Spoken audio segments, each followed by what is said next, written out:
Mama wakwaba wafreme ajwa searching mesrel na wa subscribe to my channel. Mia notification bell no so for more news.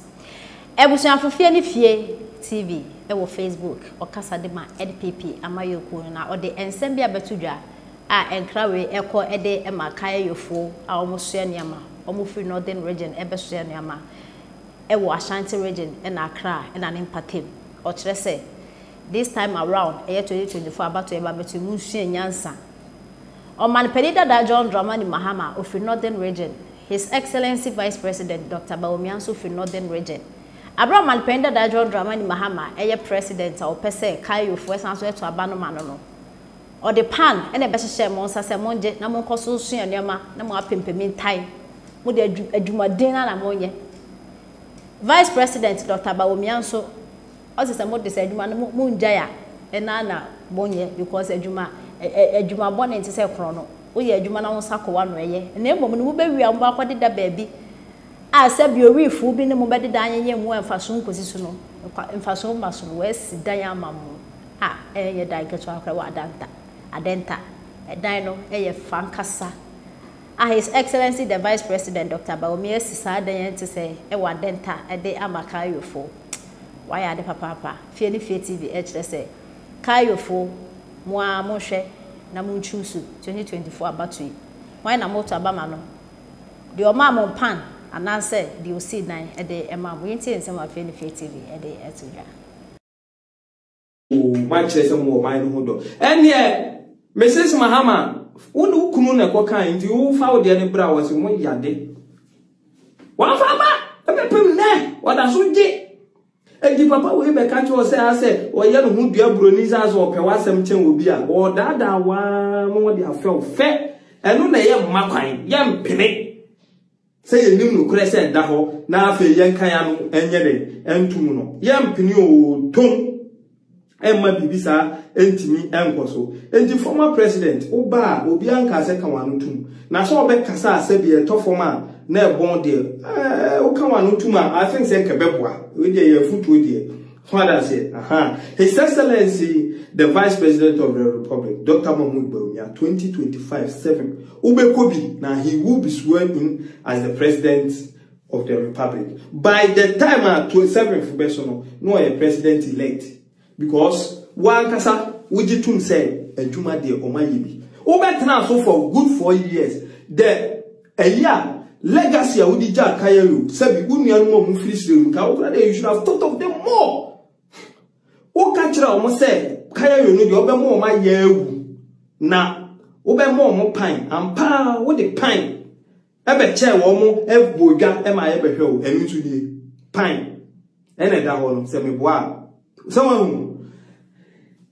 etira so dan pa edwene e ma Ghana bai wo se da bi omonso they are part of Ghana and this omo yenuan Kayayei ye besi hostel amom ene me ne wo kasa hostel no ye wie e wa denta eno nso enie se wo mu asa mo entity ye se omo be firi Kayayei num no omo ankasa atimi anyansa no dwuma na nti wo ye Kayayei na afa na wo ba na wo mpewe na wo pese ye be che wo pan na de akonam ya beje o taxi dia akasa ne koto abafun me say afa wasan kasa afa tax won say Akufo-Addo government je tax do Akufo-Addo baaye nuisance tax makuma ku 16 obe prayer to tax nko a wo John Dramani Mahama NDC Moses gu Ghana for so makuma ku 16 wabe kra ni na to egu ene wo so wono mu ma tax John Dramani Mahama monkai o ma tax ama condom tax o ma tax e ma sekan ye de kodo nyina tax kania yeso o ma je tax wo so ni nyina ji wasan je tax afi de business papa tax ne mene ye wo so wa ma so obadwene wo ho o ba so obadwene wo ho a enka nye uni because we will entertain sebi Now, pa young cost na young head and I may air can was it. O my penida da fee so free office a Ghana for children red card to a betiano, a map at the bribi, a bond into it me enter. And tea o my penida da John Dramani Mahama, or pray so besan back now abroad di Ghana mine was a DP, na Ghana for it there be papa yeniati. A duban bredu, ya better abaneti bredu. How home, now penny force a swim de a cost also. Kwaya ofa so amase ni sika be hye ne moto mu onante ne onama ne convoy change the president of United States ni nyina no nature ebemana say sika nyina and pump it back into the economy, and that is what nature is doing to him. Obemana gina sa amana wesa, and then this is for no so no o ma fa strategy bi say nya dia party no sika na kodi no into obde ne beba mpredu enti 2024 obewe obesan ba sa kopim say sika na where we are at so don't no or bet me editing back into the economy back now Ghana for one at all. Kafra. Oh yes, what person some before Benyan. Ghana for consistently every time say Oba then Oba one team can be done.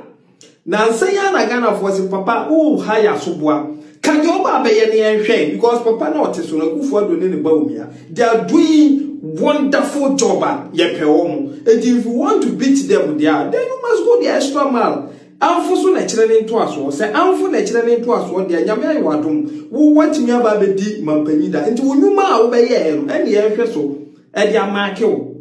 ɛni nti wo adwe foforo bi aka ɔmampani da da akwada sɔre ya wɔ Ghana fo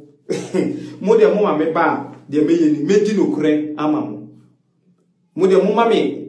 akwanya fufuro na we die medi no kure. You know what that means? It means on one kasa agent want to say the first era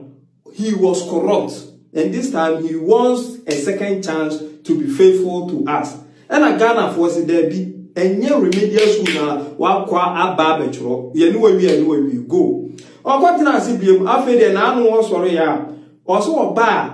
ya dwene kwanya innovative ideas ye this stem eba kire nkura kwayo befa so aye ye mfidie epiebie school science and technology ye educated the youth on o mampani dada John Dramani Mahama se oba woni de ne se enkuko buo nketenkete wanka poultry farm o se enkuko buo nketenkete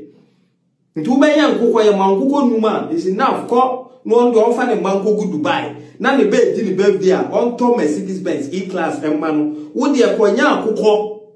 obo akukọ buo ene o de amawo na Ghana fo se edi asa na papa yu kan sa hwa na otwe okọ na chi o sa ba ya afa de oni hwe kan de o kan se 24-hour economy o de beba na mpacho enye e wo hwa no asa tiesi your education so say free SHS yes as o mobilizing crop for free education 419 some guys have video and free education